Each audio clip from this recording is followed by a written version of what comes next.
Welcome to True Infidelity Tales on Reddit. What happens when 19 years of love unravel over a neighbor's lies?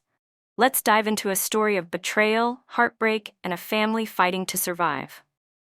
The restaurant smelled of garlic and candle wax, a warm haze that clung to the air as Daniel Carver leaned across the table, his grin wide and unguarded. It was Valentine's Day, 2025, and the little Italian place on Maplewood's Main Street buzzed with couples. Soft laughter, clinking glasses, the hum of a life shared. 19 years. He still couldn't believe it. Elena sat across from him, her dark hair catching the flicker of the candlelight, her smile softer than it had been in months. She wore that red dress he loved, the one she dug out of the closet after he'd begged her to dress up for their anniversary. "You're staring again," she teased, twirling her fork in a pile of spaghetti.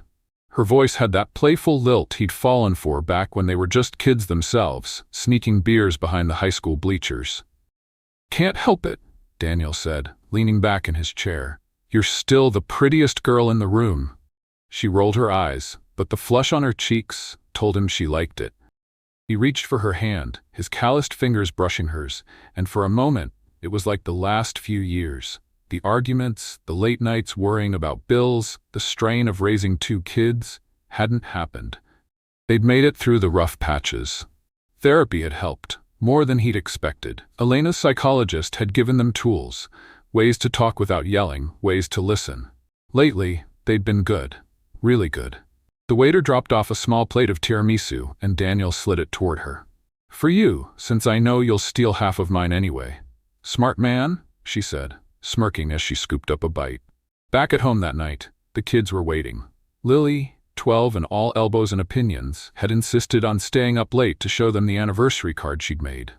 She bounded into the living room as soon as they walked through the door, her hazel eyes, Elena's eyes, bright with excitement. "Look," she said, thrusting the card at them. It was a mess of glitter and construction paper, a stick figure family drawn in marker. Daniel with his scruffy beard, Elena with her long hair, Lily holding a paintbrush, and little Max, 5 and perpetually sticky, clutching a toy truck. "It's perfect, Lil," Daniel said, ruffling her hair. She swatted his hand away but grinned. Max toddled over, his pajama shirt untucked, and climbed into Elena's lap. "Did you have fun, Mommy?" he asked, his voice muffled against her shoulder. "Yeah, baby," she said, kissing the top of his head. "Lots of fun." Daniel watched them, his chest tight with something he couldn't name, gratitude maybe, or relief. The house wasn't fancy, just a 2-story fixer-upper on a quiet street lined with oak trees. The living room was a chaos of kid stuff. Max's toy cars scattered across the rug, Lily's sketchbooks piled on the coffee table, framed photos of better days crowding the mantel. But it was theirs. After 19 years, it felt like a fortress they'd built together. Brick by imperfect brick. He'd been working from home lately, a perk of his new job managing IT for a small company. It meant more time with the kids, helping Lily with her math homework, building block towers with Max, while Elena handled the morning school run. They'd fallen into a rhythm. No more shouting matches over who forgot to pay the electric bill. No more nights where he'd sleep on the couch, staring at the ceiling, wondering if they'd make it. That night, after the kids were in bed, Daniel found Elena in the kitchen, washing dishes. He slipped behind her, wrapping his arms around her waist. "Happy anniversary," he murmured into her hair. She smelled like lavender and red wine. She leaned back against him, her hands still soapy. "You're getting soft in your old age, Carver. Only for you." He kissed her neck and she laughed, a real laugh, not the tight forced one she'd used during their bad years. Later, lying in bed, Daniel traced the ceiling cracks with his eyes, listening to Elena's steady breathing beside him. He thought about how far they'd come. The fights had been brutal, screaming matches that left them both raw, nights when he'd wondered if she'd walk out for good. But they'd stuck it out, for the kids, sure, but also for each other. Therapy had been her idea, and he'd gone along grudgingly at first, sitting stiffly on that beige couch while the psychologist scribbled notes.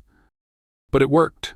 They'd started talking again, really talking, about the little things, like how Max refused to eat anything green, and the big things, like how scared they'd both been when Lily got pneumonia 2 winters ago. He rolled over, resting a hand on Elena's hip. She stirred but didn't wake. 19 years wasn't just a number, it was 1,000 small victories. A life stitched together with trust and stubborn love. He'd always thought of her as his safe space, the one person who knew every jagged edge of him and stayed anyway. The memory of that night would linger in Daniel's mind for weeks, a golden thread in the tapestry of their life. He didn't know then that it was the last time he'd feel that way, whole, certain, anchored. He didn't know that the fortress they'd built was already cracking, that the woman sleeping beside him was slipping away, step by silent step. For now, though, he closed his eyes, the sound of her breathing lulling him to sleep. The house was quiet, the kids were safe, and Elena was his. It was enough. The first week of February 2025 crept in like a fog, slow and heavy, settling over the Carver house. Daniel noticed it first on a Tuesday morning, the day after Elena's appointment to get her Marina IUD removed. She'd come home from the clinic quieter than usual, her eyes distant as she kicked off her boots by the door. He'd asked how it went, casual, trying not to hover, and she'd shrugged, muttering something about it being fine before disappearing upstairs. He'd chalked it up to discomfort, maybe hormones settling. She'd be back to herself soon. But she wasn't. By Friday, the change was impossible to ignore. Daniel stood at the kitchen counter, slicing carrots for dinner, the radio humming some old Springsteen tune. Lily was sprawled on the living room floor, sketching in one of her notebooks, while Max pushed a toy truck across the hardwood, making engine noises. Normally, Elena would have been there, stirring a pot of sauce or nagging Lily to sit up straight. Instead, she sat at the dining table, scrolling her phone, her thumb flicking endlessly across the screen. The clatter of the knife against the cutting board felt louder without her chatter filling the space. "You okay?" Daniel asked, glancing over his shoulder. She didn't look up. "Yeah, tired." Her voice was flat, like she'd rehearsed it. He nodded, turning back to the carrots, but a knot tightened in his gut. Tired didn't explain the way she'd stopped helping, leaving the breakfast dishes piled in the sink, letting Max's laundry sit unfolded in the basket. It didn't explain the way she'd started slipping out every evening, lacing up her sneakers and muttering about needing a walk. "Just clearing my head," she'd say, and then she'd be gone, sometimes for 2 hours, leaving Daniel to wrangle the kids into bed alone. That night at dinner, the air felt thick. Daniel had made spaghetti, nothing fancy, just sauce from a jar and a side of steamed veggies. Max giggled as he slurped a noodle, sauce smearing his chin, but Lily barely touched her plate. She kept sneaking glances at Elena, who sat at the far end of the table, her fork poking at the food like it offended her. "Why are you always gone now, Mommy?" Lily asked, her voice small but sharp. She'd tucked a strand of dark hair behind her ear, a nervous habit she'd picked up lately. Elena's fork froze midair. She set it down, her jaw tightening. "I'm not always gone, Lily. I just need some time to think. Stop making a big deal out of it." Lily flinched, her eyes dropping to her plate. Daniel's chest ached. He hated seeing her shrink like that. He reached over, squeezing her hand under the table. "She's just asking, Elle," he said, keeping his tone light. "We're all adjusting, right?" Elena shot him a look, her hazel eyes narrowing. "Don't start, Dan. I'm not in the mood." The words stung, but he swallowed them down. Max, oblivious, banged his truck against the table leg. "Vroom, can we play trucks after dinner, Daddy?" "Sure, bud," Daniel said, forcing a smile. Elena pushed her chair back and stood, her plate half full. "I'm done. I'll be upstairs." She didn't wait for a reply, her footsteps thudding up the stairs like a door slamming shut. Daniel stared at the empty space where she'd been, the knot in his gut twisting tighter. He wanted to follow her, to ask what the hell was going on, but Lily's quiet sniffle stopped him. She was pushing her spaghetti around, her shoulders hunched. "She's mad at me," Lily whispered. "No, she's not," Daniel lied, sliding his chair closer. "She's just figuring stuff out. You didn't do anything wrong." Lily didn't look convinced, but she nodded, picking up her fork again. Max babbled about trucks, and Daniel let the noise fill the silence Elena had left behind. Later, after the kids were in bed, Daniel sat on the couch, a beer sweating in his hand. The house was too quiet without her footsteps or the soft hum of her voice. He replayed the last few months in his head, the therapy sessions, the late-night talks that had felt like progress. Had he pushed her too hard? He'd been so focused on fixing things, on being the husband she needed, the dad the kids deserved. Maybe he'd missed something. Maybe she'd been drowning, and he'd been too busy building bridges to notice. He took a swig of beer, the cold bitterness grounding him. Upstairs, Elena was probably asleep, or pretending to be. She'd been going to bed early lately, leaving him to lock up the house, to double-check the kids' blankets. It wasn't like her. Even in their worst fights, she'd always been there. Angry, sure, but present. Now, it felt like she was slipping through his fingers, and he didn't know how to hold on. The next night, she left again. Going for a walk, she said, tugging on her jacket. The clock read 7:12 p.m. Daniel watched her step out into the chilly February dusk, her silhouette disappearing down the street. He stood at the window, Max tugging at his pant leg, asking for a story. Daniel Carver stood at the kitchen sink on the morning of February 21st, 2025, scrubbing a cereal bowl with more force than necessary. The kids were already off to school, Lily on the bus, Max dropped at kindergarten, and the house was silent except for the drip of the faucet he'd been meaning to fix. Elena had left for work an hour ago, her goodbye a clipped, "See you later," as she grabbed her keys and bolted out the door. She'd barely looked at him. He dried his hands on a dish towel, the rough fabric scraping against his knuckles. Her fitness watch sat on the counter, its sleek black band catching the gray light filtering through the window. She'd forgotten it last night after her walk, another 2-hour disappearance that left him pacing the living room, the kids asleep upstairs. He'd stopped asking where she went. Her answers were always the same. "Just walking, Dan. I need space." But last night, something had nagged at him, a splinter of doubt he couldn't shake. He picked up the watch, the screen lighting up at his touch. Activity log, February 20, 2025. Walk, 24 minutes, 1.6 kilometers. His stomach dropped. 24 minutes? She'd been gone from 7:15 to 9:32, over 2 hours. He stared at the numbers, his pulse thudding in his ears. Maybe it malfunctioned. Maybe she'd stopped to sit somewhere and it didn't track. But the splinter grew, digging deeper. Daniel set the watch down, his hands trembling. He glanced at the clock, 9:47 a.m. Elena wouldn't be home from the pharmacy until 6. The kids were gone. The house was his. He crossed the living room, each step heavier than the last, and grabbed her phone from the coffee table. She'd left it charging, a rare slip. She'd been glued to it lately, angling the screen away from him at night. He knew her passcode, 04112, Lily's birthday. She'd never bothered to change it, trusting him completely. Or so he'd thought. The phone unlocked with a soft click, and his sweaty thumb hovered over the apps. He opened Facebook first, scrolling her messages. Nothing unusual, group chats with her old book club friends, a thread with her mom Marie about Max's latest cold. Then he tapped Instagram, and the air sucked out of the room. There it was, a thread with Russo 88, the neighbor across the street. Daniel's chest tightened as he scrolled up, the messages stretching back weeks, before Valentine's Day, before their anniversary dinner.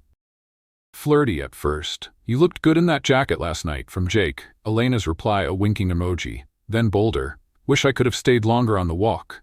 Jake again, 2 nights ago. Elena, "Soon. Can't wait." Daniel's knees buckled. He sank onto the couch, the phone shaking in his grip. The latest message was from last night, sent at 8:03 p.m. "Meet me at the corner. Kids asleep yet?" Elena's response, "Yeah, he's clueless. Be there in 5. And then at 9:01, "Your trouble, Russo. Worth it, though." A photo followed. Elena's legs stretched across a car seat, Jake's hand resting on her thigh, the dashboard glowing in the dark. His vision blurred, hot tears stinging his eyes. He swiped further, and it got worse. Sexts, explicit and shameless, words he couldn't unsee. "Can't stop thinking about you," from Jake. "Same. Last night was insane," from Elena, dated February 17, 4 days ago, when she'd claimed a headache and gone to bed early. Daniel had stayed up, working on a server glitch, oblivious. A memory flashed, unbidden. Last summer, the neighborhood barbecue. Jake Russo had shown up late, all easy grins and tanned arms, hauling a cooler of beer across the lawn. He'd lived across the street for a year, renting the sagging gray house with the overgrown yard. Daniel had liked him well enough. Jake had helped them move a couch into the living room one muggy afternoon, cracking jokes about Daniel's taste in furniture. Man, this thing's uglier than my ex's dog, he'd said, laughing. And Elena had laughed too, her eyes lingering on him a beat too long. Daniel hadn't thought much of it then. Now, it burned. He dropped the phone onto the cushion, his breath ragged. The living room spun, the kids' toys, the photos on the mantel, the life he'd built with her. 19 years. She was his safe space, his confidant, the woman who'd held his hand through Lily's pneumonia, who'd cried with him when Max was born. And now this. Jake Russo. The guy with the loud truck and the cocky strut who'd wave from his porch like he owned the street. Daniel's hands curled into fists, nails biting into his palms. He wanted to scream, to smash something, but the kids' faces flickered in his mind. Lily's shy smile, Max's sticky hugs. He couldn't fall apart. Not yet. He picked up the phone again, his thumb hovering over Jake's profile. The guy's page was public. Shirtless gym selfies, a motorcycle parked in his driveway, captions like, "Living free, no regrets." Daniel's stomach churned. How long had this been going on? Weeks? Months? Had she been with Jake on Valentine's Day, laughing at him over tiramisu while planning her next lie? The watch beeped on the counter, a low battery warning, mocking him. He stood pacing the room, his mind racing. The walks, the phone, the way she'd shut him out since the marina came out. It wasn't hormones. It wasn't stress. It was him. Jake Russo had wormed his way in, and Elena had let him. Daniel stopped at the window, staring across the street. Jake's house glared back, its chipped paint and crooked shutters suddenly menacing. The truck wasn't in the driveway, probably at work or wherever guys like him spent their days. Daniel's jaw clenched. He wanted to march over there, kick the door down, demand answers. But what would he say? Stay away from my wife? She wasn't his anymore, not really. He sank back onto the couch, burying his face in his hands. The tears came then, silent and searing. Betrayal clawed at him, ripping through the trust he'd clung to for 19 years. He'd given her everything, his heart, his home, his kids, and she'd thrown it away for a guy who probably didn't even know her middle name. The clock ticked toward noon, but time didn't matter. Elena would come home eventually, her lies polished and ready. And Daniel would have to face her, knowing the truth she'd tried to bury. The watch didn't lie. She did. Daniel Carver sat on the edge of the couch, the living room cloaked in shadow as the clock ticked past 6 p.m. on February 21, 2025. The kids were upstairs, Lily sketching in her room, Max humming to himself over a pile of blocks. He'd kept them busy all afternoon, forcing a smile through the nausea that had settled in since he'd seen Elena's messages. Her phone lay face down on the coffee table, a silent grenade. He hadn't touched it again. He didn't need to. The words were seared into his skull. Your trouble, Russo. Worth it, though. The front door creaked open, and Elena stepped inside, her pharmacy smock slung over one arm. Her cheeks were flushed, her hair mussed from the wind, or something else. She froze when she saw him, her hazel eyes narrowing slightly. What's with the face? She said, kicking off her sneakers. You look like someone died. Daniel's throat tightened. He stood, his hands flexing at his sides. Where were you last night? His voice was low, steady, but it trembled at the edges. She frowned, tossing her smock onto the armrest. I told you. Walking. What's this about? 2 hours, Elena. You were gone 2 hours, but your watch says 24 minutes. He pointed at the counter, where the damned thing still sat, its screen dark now. Explain that. Her expression shifted. Surprise, then something harder. She crossed her arms, leaning against the wall. So you're spying on me now? Checking my watch? That's real classy, Dan. Don't, he snapped, stepping closer. Don't turn this on me. I saw the messages. Jake Russo, sexting, pictures. How long, Elena? How long have you been screwing around? The air sucked out of the room. Her face paled, then flushed red, her lips parting as if to deny it. But the fight drained from her eyes and she straightened, chin lifting. Since January, she said, her voice cold. Happy now? You wanted the truth, there it is. Daniel staggered back, the words a physical blow. January. Before their anniversary, before the tiramisu and the anniversary card from the kids. Why? He choked out. 19 years, Elle. 2 kids. Why him? She laughed, a sharp, bitter sound that cut deeper than he expected. Why? Because I'm alive with him, Dan. Because I don't feel like a goddamn robot going through the motions. You think therapy fixed everything? You think I'm happy playing perfect wife while you hover over me like I'm broken? Her words landed like fists, each one bruising something he'd thought was unbreakable. "Hover?" he said, his voice rising. "I've been trying to hold us together. For you, for Lily, for Max. Stop it," she shouted, stepping forward. "Don't you dare use the kids as a guilt trip. I'm not the bad guy here. I've been dying inside for years and you didn't even notice." "Dying?" He was yelling now, too loud, too raw. "What about me? What about us? I trusted you with everything, Elena, my whole life, and you're throwing it away for some sleaze across the street." Her eyes flashed. "He's not a sleaze, he gets me. He doesn't smother me with expectations I can't meet." Daniel's hands shook, rage and heartbreak warring inside him. "Gets you? He's a fling, Elena, a distraction.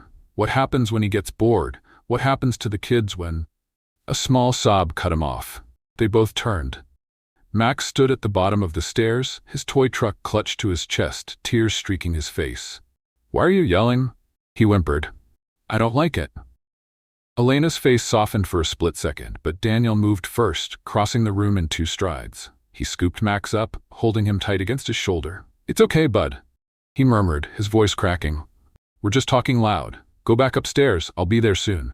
Max sniffled, burying his face in Daniel's neck. Elena watched, her arms still crossed but her defiance wavered. Daniel glared at her over Max's head. "You're breaking this family apart," he said, quieter now, venom in every word. "And you don't even care." She flinched, but her jaw set again. "I'm done pretending, Dan. I'm leaving, tonight." "Leaving?" He set Max down gently, nudging him toward the stairs. "Go play, buddy. I'll check on you in a minute." Max hesitated, then shuffled off, truck dragging behind him. Daniel turned back to Elena, his heart hammering. "You're running off with him? Just like that?" "Yeah," she said, grabbing her smock and phone. "Just like that. I'll get my stuff later. Tell the kids whatever you want. I'm sure you'll make me the villain." She moved for the door, but Daniel grabbed her arm, not hard, just enough to stop her. "Don't do this, Elle. Please, we can figure it out. Therapy again, whatever you need, for them." He nodded toward the stairs, his voice breaking. "They need you." She yanked her arm free, her eyes glistening but hard. "I need me, Dan. For once, I need me." She opened the door, the cold night air rushing in, and stepped out.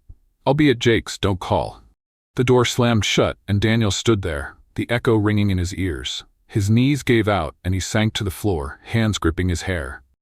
19 years, gone in 10 minutes. He could still smell her lavender shampoo, still hear her laugh from Valentine's Day. Now it was Ash. Upstairs, Max's humming had stopped. Daniel dragged himself to his feet, wiping his face on his sleeve. He climbed the stairs, each step heavier than the last, and found Max curled on his bed, truck abandoned on the floor. Lily's door was cracked open, her sketchbook face down on her desk. She sat on her bed, knees pulled to her chest, staring at the wall. "She's gone, isn't she?" Lily whispered, not looking at him. Daniel's throat closed. He sat beside her, pulling her into a hug. She didn't resist, her small frame trembling against him. "For now," he said, the lie bitter on his tongue. "We'll be okay, Lil. I've got you." Max toddled in, climbing onto the bed, and Daniel held them both, the weight of their confusion crushing him. Across the street, Jake's truck roared to life, headlights slicing through the dark. Elena was in there. He knew it. Leaving him, leaving them. He didn't sleep that night. The fortress was rubble now, and he was alone in the wreckage. The first night without Elena felt like a fever dream. Daniel Carver lay on the couch, the living room bathed in the blue flicker of the TV he hadn't bothered to turn off. It was 2:14 a.m. on February 22nd, 2025, and the house creaked around him, amplifying the silence where her presence used to be. The kids had finally fallen asleep, Lily after an hour of quiet tears, Max after clinging to Daniel's arm like a lifeline. He hadn't slept. Every time he closed his eyes, he saw her walking out the door, her words looping in his head. "I'll be at Jake's. Don't call." He rolled onto his side, staring at the coffee table where her phone charger still sat, unplugged now. Across the street, Jake Russo's house loomed in his mind, a squat box with peeling paint and a porch light that buzzed like a dying insect. She was there, with him. The thought twisted his stomach, a mix of rage and nausea he couldn't shake. 19 years, and she'd traded it all for a guy who smelled like motor oil and cheap cologne. Morning came too soon, gray and heavy through the curtains. Daniel dragged himself upstairs to wake the kids, his body moving on autopilot. Lily shuffled into the kitchen, her eyes puffy, and Max trailed behind, dragging his blanket. "Where's Mommy?" he asked, climbing into his chair. Daniel froze, a box of cereal in his hand. "She's staying somewhere else for a bit," he said, hating how weak it sounded. Lily's spoon clattered against her bowl, but she didn't look up. Max frowned, then shrugged, digging into his corn pops. Daniel envied his 5-year-old obliviousness. The day blurred, work emails he barely read, a half-hearted attempt to tidy the living room. By afternoon, Elena texted, coming by at 4 to grab some stuff. No apology, no explanation. Daniel stared at the message, his thumb hovering over the reply button, but he didn't type anything. What was there to say? She showed up right on time, her knock sharp against the door. Daniel opened it, and there she was, Elena, but not his Elena. Her hair was loose, her jacket zipped up tight, and her eyes wouldn't meet his. "I won't be long," she muttered, brushing past him. He followed her upstairs, arms crossed, watching as she stuffed clothes into a duffel bag. "So that's it?" he said, his voice rough. "You're moving in with him?" "Yeah," she said, zipping the bag shut. "It's done, Dan. Let it go." "Let it go?" He stepped closer, his chest tight. "You're throwing us away for Jake Russo. Do you even know who he is?" She slung the bag over her shoulder, finally looking at him. Defiant, cold. "I know enough. He's good to me.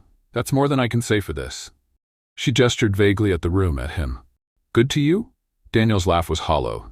"You'll see, Elle. You'll see what he's really like." She didn't respond, just pushed past him and left, the door slamming behind her. Daniel stood there, the echo ringing, until Max's voice called from downstairs.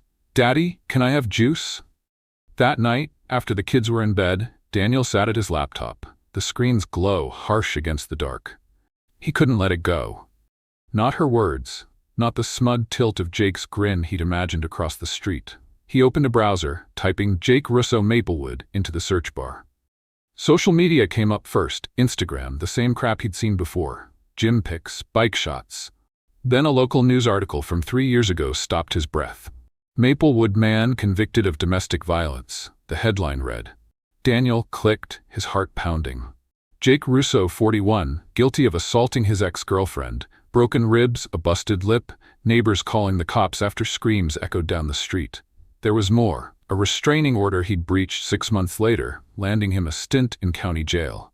And a vague mention of an incident with his nephew, no charges, but whispers of violence bad enough to leave scars.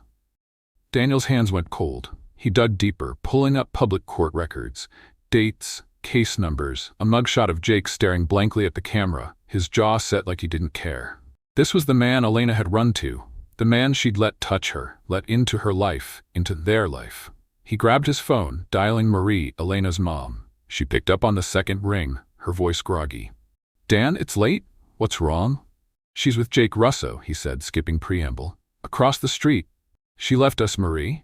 And he's got a record. Domestic violence, restraining order violations. I found court docs. She's not safe." Marie sucked in a breath. "Oh God, she told me she was staying with a friend. I didn't know." "Are you sure?" "I'm staring at his mugshot right now," Daniel said, his voice shaking. "She won't listen to me. She thinks I'm making it up to hurt her. You've got to talk to her, Marie. Please." "I'll try," Marie said, her tone hardening. "I'll call her tomorrow." "But you know how she gets. Stubborn as hell when she's set on something." "She's set on him," Daniel said, bitter. "And he's a time bomb." He hung up, the phone slipping onto the desk. Across the street, Jake's truck sat in the driveway, a hulking shadow under the streetlight. Daniel pictured Elena in there, laughing, kissing him, oblivious to the danger, or worse, ignoring it. He wanted to storm over, drag her out, but he couldn't.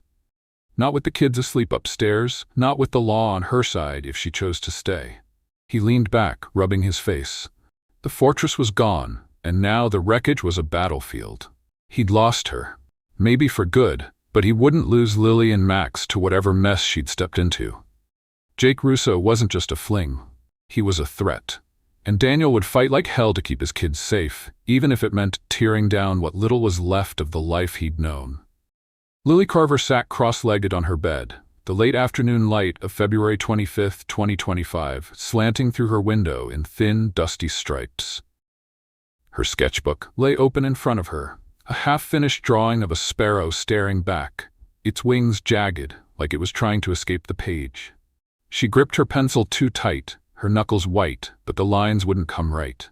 Downstairs, Max banged his toy truck against the coffee table, and Dad's voice murmured something about dinner. Normal sounds, but nothing felt normal anymore. Mom had been gone 4 days.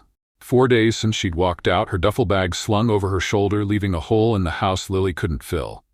She'd heard the fight, Dad's yells, Mom's sharp replies, Max crying. She'd stayed in her room pretending to sleep, but the words had seeped through the walls. Jake Russo. Sexting. Leaving. Now Mom was across the street with him, and Lily couldn't stop picturing it. Her mom laughing with that guy, the one with the loud truck and the fake smile. The phone on her nightstand buzzed, snapping her out of it. A text from Mom. "Hey Lil, wanna come over tomorrow? Just you and me." Lily's stomach twisted. She'd ignored the last 2 messages, short, breezy ones like nothing was wrong. This one felt different, heavier. She typed back, "Why?" and waited, her breath shallow. "Miss you. Thought we could talk." But the reply came fast, too fast, like Mom had been holding her phone, expecting this. Lily's fingers hovered over the screen. She wanted to say no. She wanted to scream it. But something, an ache she couldn't name, made her write. "Okay. After school." She hit send before she could change her mind. The next day she stood on Jake Russo's porch, her backpack heavy on one shoulder. The house smelled like stale smoke and motor oil, the front steps sagging under her sneakers. She knocked, and Mom opened the door, her hair pulled back, a cigarette dangling between her fingers. Lily froze. Mom didn't smoke. Never had. "Hey, sweetie," Elena said, stepping aside. "Come in." Lily didn't move. "Since when do you smoke?" Her voice came out sharper than she meant, but she didn't care. Elena's smile faltered. She took a drag, exhaling a thin stream of gray that curled in the air. "Since recently. It's not a big deal, Lil." "It is to me," Lily said, stepping inside but staying near the door. The living room was a mess, empty beer cans on the coffee table, a stained couch that sagged in the middle. Jake wasn't there, thank God, but his presence lingered, heavy and wrong. "I hate it. It stinks, and it's bad for you." Elena sighed, stubbing the cigarette out in a chipped ashtray. "I'm fine. You sound like your dad." "Maybe he's right," Lily shot back. "You're different now. You're not you." Elena's eyes narrowed, but she forced a laugh. "I'm still me, Lily. Just figuring some stuff out. Sit down. Want a soda?" "No." Lily dropped her backpack, crossing her arms. "Why'd you want me here? To pretend everything's okay?" "It's not." Elena sat on the couch, patting the spot next to her. "I wanted to see you. You're my girl. I know this is hard, but I'm not gone for good. I just need space from Dad." "From us," Lily corrected, her voice trembling. "You left us. For him." She jerked her head toward the window, where Jake's truck sat in the driveway like a taunt. "He's not the point," Elena said, sharper now. "This is about me, Lily. I've been unhappy for a long time. You wouldn't understand."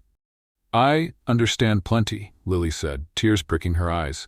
"You don't care about me anymore. You don't care what I think, or how I feel, or that I hate you smoking, or that I'm scared you'll—" She stopped, her throat closing. "Scared you'll die." She couldn't say it. Elena stood, reaching for her, but Lily backed away. "Don't," she said, swiping at her face. "You picked him over us. Dad's a mess. Max keeps asking where you are, and I'm supposed to just sit here and smile?" "I didn't pick anyone over you," Elena said, her voice rising. "You're still my daughter. This doesn't change that." "Then quit smoking," Lily shouted. "Come home, stop acting like some stranger I don't even know." Elena's jaw tightened. "I'm not coming home, Lily. Not right now. And I'm not a kid. You don't get to tell me what to do." Lily grabbed her backpack, her chest heaving. "Fine. Then I don't want to be here." She turned for the door, but Elena's voice stopped her. "Don't walk away from me, Lily Marie Carver. We're not done." "Yes, we are," Lily said, yanking the door open. "You walked away first." She stormed out, the screen door banging shut behind her, and ran across the street, tears blurring the pavement. Back in her room, she locked the door and sank to the floor, pulling an old photo from her desk drawer, a Polaroid of her and Mom at the county fair 2 summers ago. Mom's arm was around her, both of them grinning, cotton candy staining their fingers. Lily traced the image, her sobs quiet but fierce. That Mom was gone, replaced by someone who smelled like smoke and didn't listen. When Dad knocked later, asking if she was okay, she didn't answer. She climbed into bed, clutching the photo, and let the dark swallow her. Across the street, Mom was with Jake, and Lily couldn't reach her. Not with words, not with tears. She was losing her, and it hurt more than she could draw, more than she could bear. Daniel Carver gripped the steering wheel, the engine idling as he stared at the empty playground ahead. It was February 27, 2025, a Thursday, and the wind whipped through Maplewood Park, rattling the bare branches of the oak trees. He'd texted Elena that morning. "Meet me at the park. 3 p.m. We need to talk." She'd replied with a curt, "Fine." And now he waited, a manila folder on the passenger seat stuffed with printouts of Jake Russo's court records. His hands itched to crumple them, to tear apart the proof of what she'd run to, but he needed her to see it. For her sake, for the kids. The clock on the dash ticked to 3:02 when her car pulled up, a beat-up sedan she'd been driving since Max was born. She stepped out, her jacket zipped tight against the cold, her hair whipping across her face. She didn't smile, didn't wave, just walked toward the bench where he stood. Daniel's heart thudded. A mix of dread and something softer. Love, maybe, stubborn and bruised. Even now, after everything, he wanted her safe. "You look like hell," she said, stopping a few feet away. Her voice was flat, but her eyes flicked over him, his unshaven jaw, the shadows under his eyes. "Feel like it too," he said, shoving his hands into his pockets. "Thanks for coming." "What's this about, Dan? I've got stuff to do." She crossed her arms, her stance defensive like she was bracing for a fight. He picked up the folder, holding it out. "This, Jake Russo. I looked him up. Court records, convictions. He's not who you think he is, Elle." She didn't take it, her gaze hardening. "You're unbelievable. Digging into his past? That's low, even for you." "Low?" Daniel's voice rose, sharp against the wind. "He's got a domestic violence rap, Elena. Beat his ex so bad she ended up in the hospital. Broke a restraining order. There's talk he hurt his nephew too, put the kid's head through a wall. This isn't gossip. It's fact. Look at it." He thrust the folder toward her again, papers rustling. She stepped back, shaking her head. "You're just trying to control me. Make me the bad guy so you can play hero for the kids." "Control you?" He laughed, bitter and ragged. "I'm trying to keep you alive. You think he's some knight in shining armor? He's a thug, Elle. What happens when he turns on you? What happens if he's around Lily and Max?" Her jaw tightened, but doubt flickered in her eyes, just for a second before she shut it down. "He's not like that with me. People change, Dan. He's had a rough life, but he's good to me. Better than—" She stopped, biting her lip. "Better than me," he finished, the words a knife twist. "Say it. That's what you mean, right?" She didn't answer, just looked away, the wind tugging at her hair. Daniel's chest ached, but he pressed on. "Take the papers. Read them, please. I'm not asking you to come back. I know that's done. But don't be blind. For your sake, for the kids." She hesitated, then snatched the folder, clutching it against her chest. "Fine. I'll look. But don't expect me to come running back because you found some old dirt." "It's not old," he said, quieter now. "It's who he is. You're smarter than this, Elle. You've got to see it." Before she could reply, a low rumble cut through the air. Daniel turned, his stomach dropping as Jake's truck rolled into the parking lot, its engine growling like a threat. The driver's side door swung open, and Jake stepped out, tall, broad, his leather jacket creaking as he moved. He leaned against the hood, lighting a cigarette, his eyes locked on them. A smirk curled his lips, slow and deliberate, like he knew exactly what this was about. Elena tensed, glancing between them. "You didn't say he'd be here," Daniel said, his voice low, fists clenching. "I didn't know," she muttered, but she didn't sound surprised. Jake took a drag, exhaling a plume of smoke that drifted toward them. "Problem, Carver?" he called, his voice carrying over the wind. "You look wound up." Daniel's blood boiled. He took a step forward, but Elena grabbed his arm. "Don't," she hissed. "Just go." "Go?" He shook her off, glaring at Jake. "This is the guy you're betting on? Look at him, Elle, he's enjoying this." Jake chuckled, flicking ash onto the pavement. "She's a big girl, Dan. Doesn't need you playing daddy anymore." "Shut your mouth," Daniel snapped, his voice shaking with rage. "You don't get to talk about my family." Jake straightened, his smirk fading into something colder. "Your family? Funny, she's been sleeping in my bed. Maybe you're the one who doesn't get it." Daniel lunged, but Elena shoved herself between them, her hands on his chest. "Stop it, both of you." She turned to Jake, her tone sharp. "Get back in the truck, now." Jake held Daniel's gaze a beat longer, then shrugged, sauntering back to the truck like he'd won. He revved the engine once, loud and obnoxious, before settling in to wait. Elena faced Daniel, her breath ragged. "You're making this worse, just leave it alone." "Leave it alone?" He stared at her, incredulous. "He's a monster, Elena, and you're letting him near our kids." "They're not going near him," she said, but her voice wavered. "I'd never let that happen." "You already have," he said, stepping back. "You chose him. Live with it. But don't say I didn't warn you." He turned and walked to his car, the folder's weight gone from his hands but heavier in his mind. Elena stood there, clutching the papers, the wind tearing at her jacket. Jake's truck idled behind her, a dark shadow swallowing the light. Daniel drove home, his knuckles white on the wheel. He'd lost her, really lost her. But the fight wasn't over. Lily and Max were still his, and he'd burn everything down before he let Jake Russo anywhere near them. The first week of March 2025 dragged on, each day a gray smear over Maplewood. Daniel Carver stood at the living room window, a mug of cold coffee in his hand, watching the street outside. It was March 2nd, a Sunday, and the air carried the damp chill of late winter. Across the road, Jake Russo's house sat quiet, its curtains drawn, the truck gone from the driveway. Elena was in there, or had been. She hadn't come by since the park, hadn't texted about the kids. The folder of court records might as well have been kindling for all the good it did. Lily shuffled into the room behind him, her socks whispering against the hardwood. "Is she still over there?" she asked, her voice small, like she didn't want the answer. Daniel turned, forcing a neutral nod. "Yeah, Lil, I think so." She hugged herself, her oversized hoodie swallowing her frame. "She hasn't called me back. I tried yesterday." His chest tightened. "She's busy. Maybe. I'm sure she'll call soon." The lie tasted sour, but Lily didn't push it. She drifted back upstairs, her door clicking shut with a finality that echoed through the house. Max was napping, a rare mercy, leaving Daniel alone with the silence and the view of Jake's place.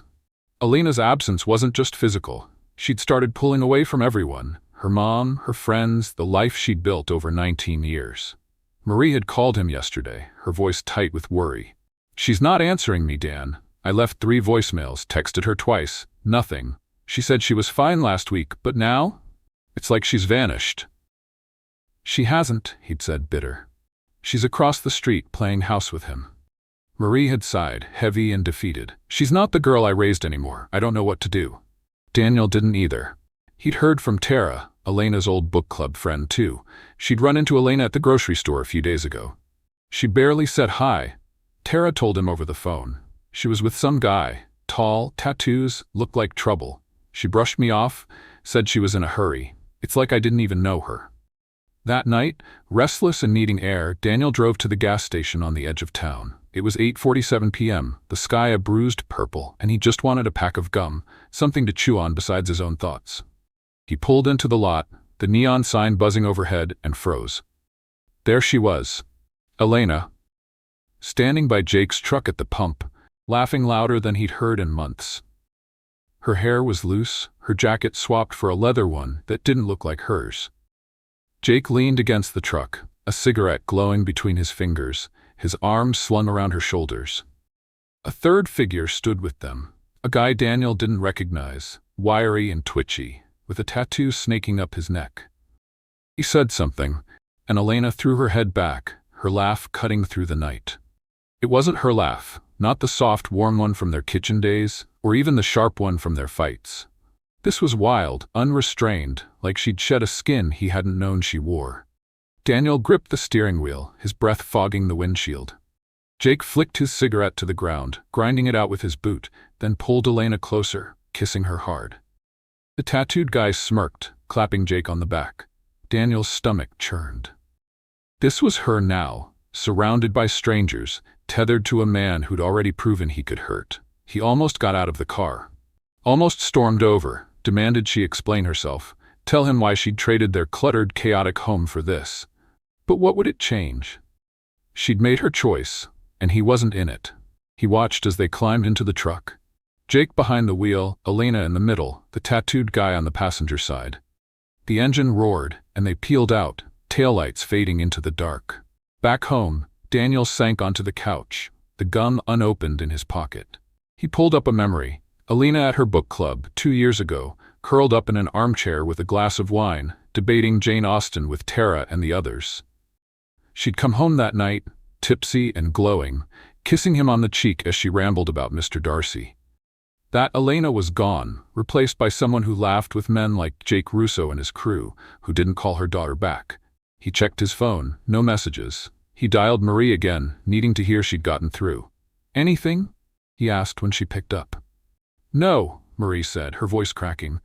"She texted me an hour ago. I'm fine, stop worrying. That's it. I asked about the kids, about you. Nothing back." "She's shutting us out," Daniel said, rubbing his eyes. "She's got new people now.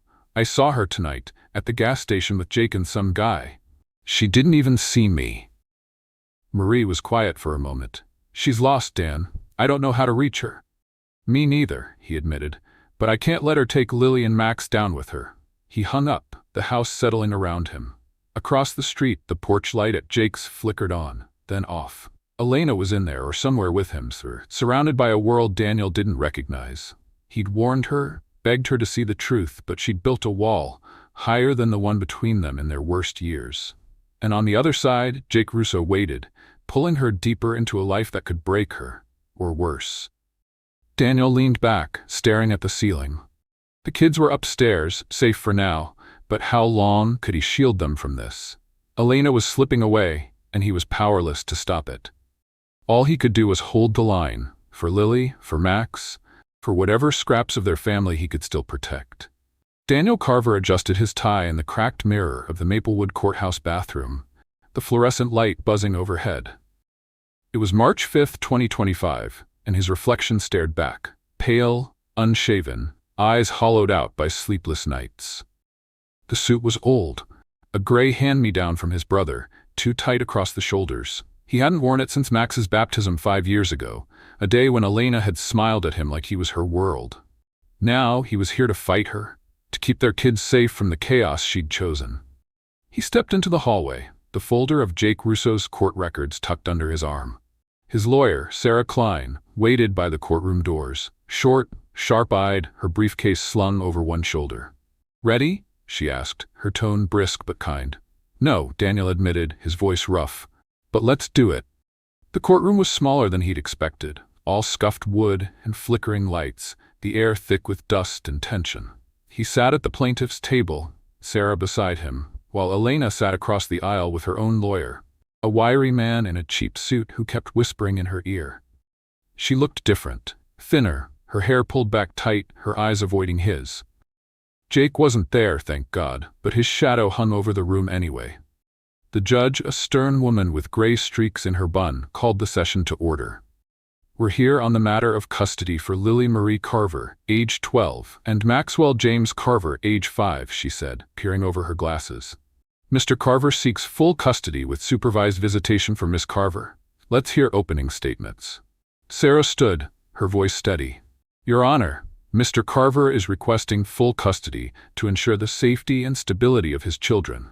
Miss Carver has recently left the family home and is residing with an individual with a documented history of domestic violence, posing a potential risk to the minors. We have evidence to support this, along with testimony of her disengagement from her children's lives."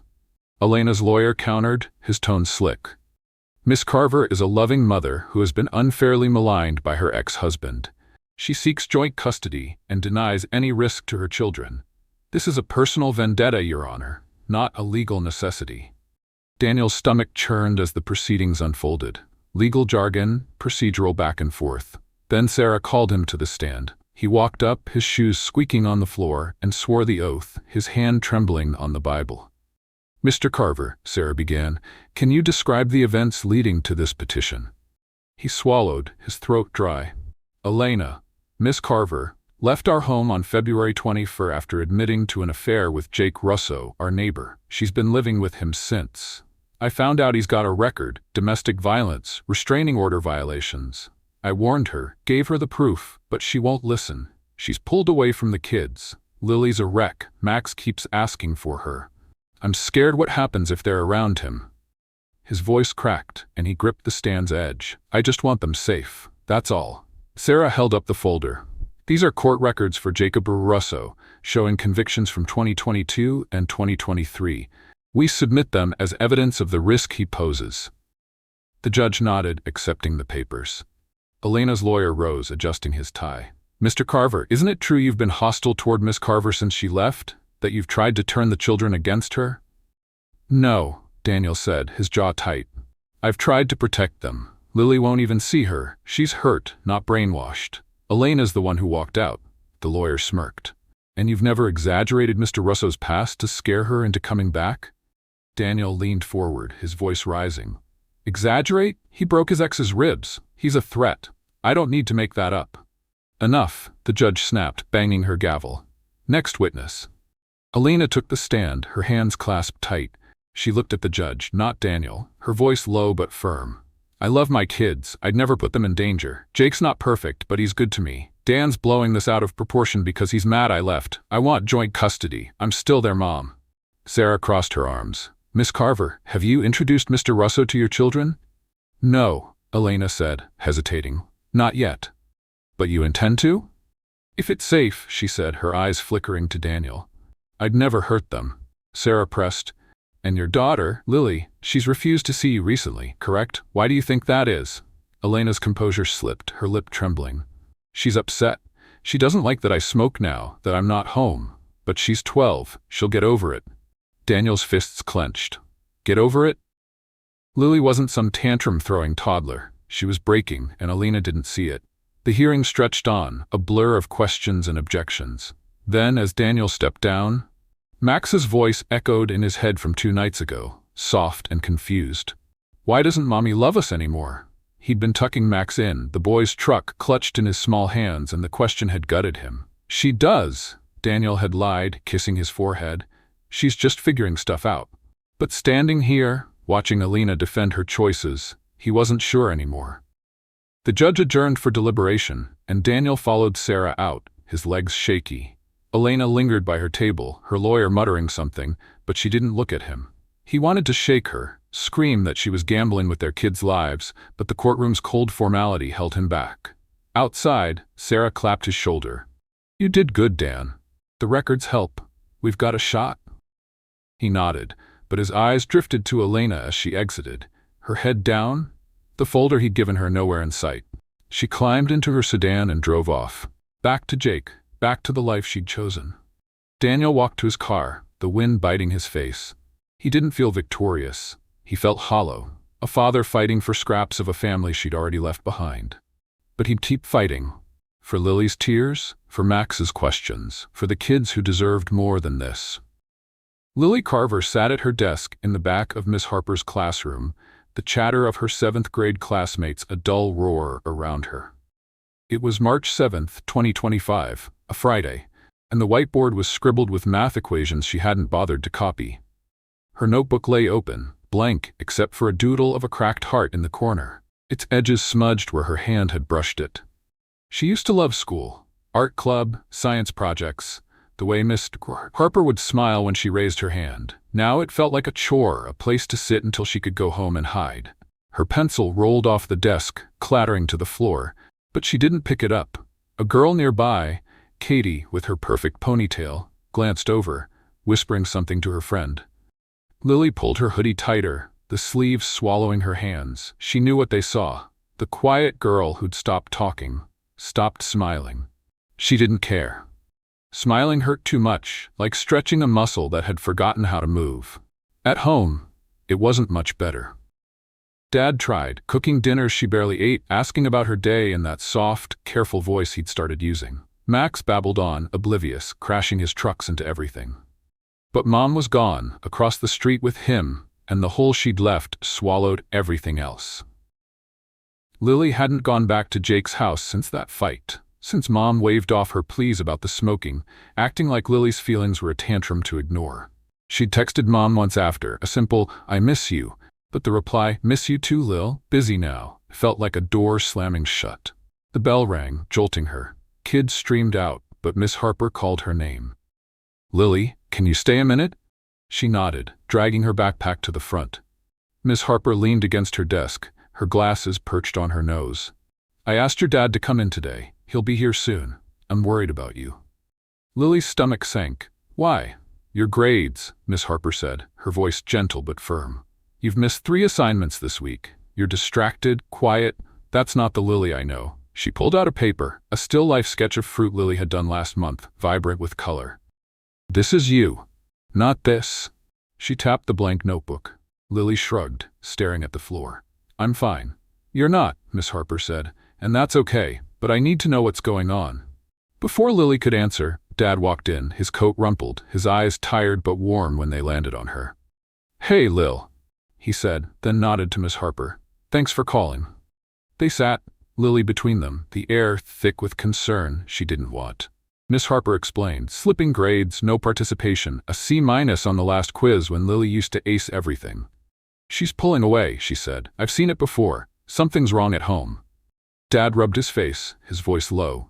Her mom left a couple weeks ago. It's been rough. Lily's taking it hard. Miss Harper nodded, her eyes softening. I'm sorry. Lily, do you want to talk about it? No, Lily said too fast. I just want to go home. Dad squeezed her shoulder, but she didn't lean into it. They left, the ride home silent, except for Max's humming in the back seat. At the house, Lily went straight to her room, locking the door. She didn't want Dad's questions, didn't want Miss Harper's pity. She wanted Mom, the old Mom, who'd braid her hair and laugh at her dumb jokes, not the one who smelled like smoke and picked Jake over them. Later, Dad knocked, his voice muffled through the wood. Lil, I'm making pasta. Come down? Not hungry, she called back, curling up on her bed. The photo from the fair, the one of her and Mom, was still clutched in her hand, its edges creased now. She'd stopped crying over it, but the ache hadn't dulled. He didn't push, just lingered a moment before his footsteps faded. Then, soft as a whisper, he came back, slipping into her room with a creak of the door she hadn't locked after all. He sat on the edge of her bed, holding a hairbrush. Can I? He asked, nodding at her tangled mess of hair. She hesitated, then nodded. He started brushing, slow and careful, the way Mom used to. You don't have to see her if you don't want to, he said, his voice steady. Not until you're ready. I hate her, Lily whispered, the words spilling out before she could stop them. She doesn't care about me. She's all about him now. Dad's hand paused, then kept going. She cares, Lil. She's just lost. But I'm here. Me and Max, we're not going anywhere. Lily didn't answer, just let him braid her hair, the familiar tug a faint echo of better days. When he finished, he pressed a kiss to her head and left, the door clicking shut. She stared at the braid in her mirror, a sloppy, uneven thing compared to Mom's, but it was something. That night she didn't sleep. She lay awake, the house quiet, her sketchbook untouched. The sparrow stayed trapped on the page, wings broken, like her. She wasn't the girl from the fruit drawing anymore, bright, alive. She was a shell, hollowed out by a mom who didn't want her enough to stay. And no amount of braids or pasta could fill that empty space. The rain started just after 9 p.m. on March 8, 2025, a steady patter against the windows of the Carver house. Daniel sat on the couch, a half-empty beer in his hand, the TV flickering with some late-night rerun he wasn't watching. The kids were upstairs, Max asleep, Lily probably sketching or staring at the ceiling, her new default. The custody hearing loomed in his mind, the judge's deliberations still pending. He took a sip, the bitterness grounding him when a loud thud rattled the front door. He stood, heart lurching, and crossed the room. Another thud, fists, not a knock. He yanked the door open, and there she was. Elena, soaked to the bone, her hair plastered to her face, eyes glassy and wild. She swayed on the porch, a bottle of cheap vodka dangling from one hand, her leather jacket, Jake's probably, slipping off her shoulder. Dan, she slurred, stepping forward, I want my kids. He blocked the doorway, rain streaking his shirt. You're drunk, Elena. Go home. Home? She laughed, a jagged sound that cut through the storm. This is my home. You don't get to kick me out and keep them. She shoved past him, stumbling into the living room, the bottles sloshing onto the rug. Get out, Daniel said, his voice low, trembling with fury. You don't get to do this. Not like this. She spun on him, her face flushed, mascara running in black rivers down her cheeks. I'm their mom. You can't take them from me. You and your stupid lawyer. Think you're so perfect, huh? She banged the bottle on the coffee table, glass clinking hard enough to crack. Give me my kids, Dan. He grabbed her arm, steering her back toward the door. You're not seeing them like this. You're a mess. Look at yourself. She yanked free, staggering, and swung at him, her fist glancing off his shoulder. Don't touch me. You don't own me.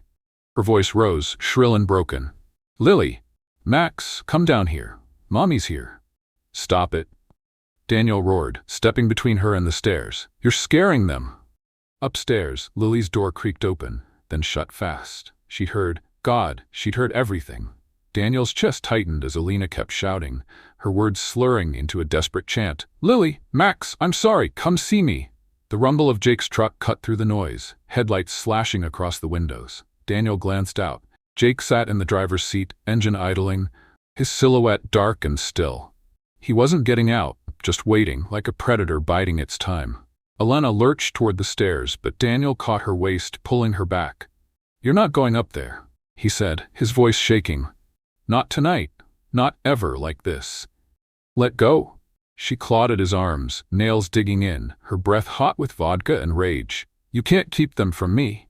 I'll take you to court. I'll win. You're drunk and screaming in my house, he snapped, wrestling her toward the door. You think a judge will give you anything after this?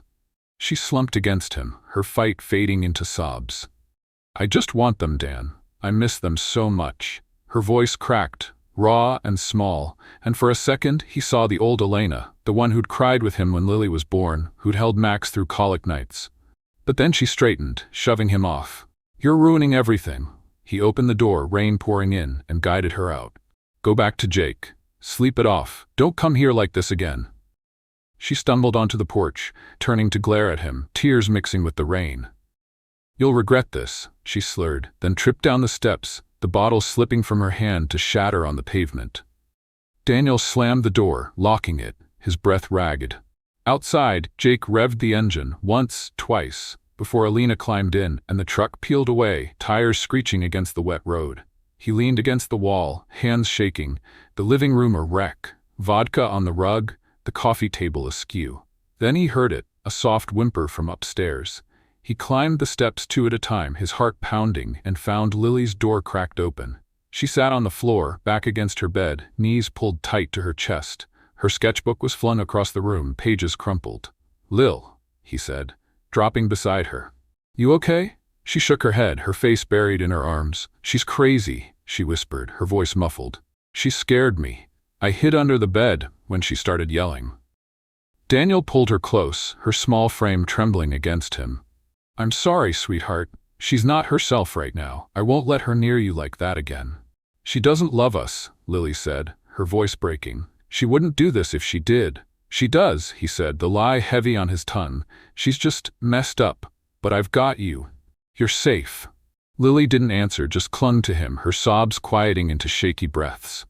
Max slept through it all, his door still shut, a small mercy. Daniel held Lily until she pulled away, wiping her face on her sleeve. I don't want to see her, she said, hollow. Ever. You don't have to, he promised, brushing her hair back. Not until you're ready. Or never, if that's what you want. She nodded, crawling into bed, and he tucked her in, her eyes already drifting shut from exhaustion. Downstairs he cleaned the mess, mopping up the vodka, righting the table, his mind replaying Elena's outburst. She'd crossed a line tonight, and he couldn't unsee it, the wild eyes, the slurred threats, Jake waiting like a vulture. He dialed 911, reporting the incident, his voice steady despite the ache in his chest. My ex showed up drunk, tried to take the kids. She's gone now, but I need it on record. The dispatcher promised a report, and he hung up, staring at the rain-streaked windows. This was the breaking point. Not just for him, but for Lily, for whatever thread still tied them to Elena. She'd chosen Jake, chosen this spiral, and now she'd lost them. Not by court order, but by her own hands. Daniel sank onto the couch, the beer warm and flat now, and let the storm drown out the echoes of her screams. The courtroom felt colder on March 10, 2025, the air heavy with the hum of the heater and the weight of finality. Daniel Carver sat at the plaintiff's table, his hands clasped tight, Sarah Klein beside him flipping through notes. Across the aisle, Elena sat alone. Her lawyer had called out sick, leaving her to face the judge's ruling unshielded. She looked small, her jacket too big, her eyes fixed on the floor. No Jake this time, no bravado. Just her, and the wreckage of the last month. Judge Harrow cleared her throat, adjusting her glasses. I've reviewed the evidence, testimonies, and a recent police report from March 8th detailing an incident at Mr. Carver's residence. My decision prioritizes the best interests of Lily and Maxwell Carver. She paused, her gaze sweeping the room. Full custody is granted to Daniel Carver, with Elena Carver awarded supervised visitation at her mother's home, pending compliance with court-ordered counseling. Daniel exhaled, a shaky breath he hadn't known he was holding. Sarah squeezed his arm, a faint smile breaking her usual calm. Elena didn't react, just nodded once, her shoulders slumping further. The gavel banged, and it was over. 19 years, a marriage, a family, distilled into a stack of papers and a judge's word. Outside, the sky was a pale gray, the rain finally gone. Elena approached him as he reached his car, her steps hesitant. Dan, she said, her voice low, hoarse. I'm not fighting it. I know I screwed up. He stopped, keys dangling in his hand. Yeah, you did. The kids deserve better than what you gave them Saturday night. She flinched, wrapping her arms around herself. I was drunk. I didn't mean, I just missed them so much. Her eyes welled up, but she blinked the tears back. Tell Lily I'm sorry. Max too. I'll do the counseling. I want to see them when they're ready. He studied her, thinner, tired, a stranger in his wife's skin. I'll tell them, he said, softer than he meant. But it's up to them, Elle. You broke something big. I know, she whispered, then turned and walked to her car, her figure shrinking in the distance. Daniel watched her go, a pang of old love twisting in his chest, but he let it fade. She wasn't his to save anymore. At home, the house felt lighter, like it could breathe again. Max greeted him with a hug, his truck zooming across the rug, oblivious to the weight of the day. Lily lingered in the kitchen doorway, her hoodie swapped for a faded t-shirt, her braid from the other night still holding. We won? She asked, her voice quiet but steady. Yeah, Lil, Daniel said, setting his keys down. You and Max stay with me. She can see you at Grandma Marie's, but only if you want. Lily nodded, her lips pressing into a thin line. I don't. Not yet. That's okay, he said, pulling her into a quick hug.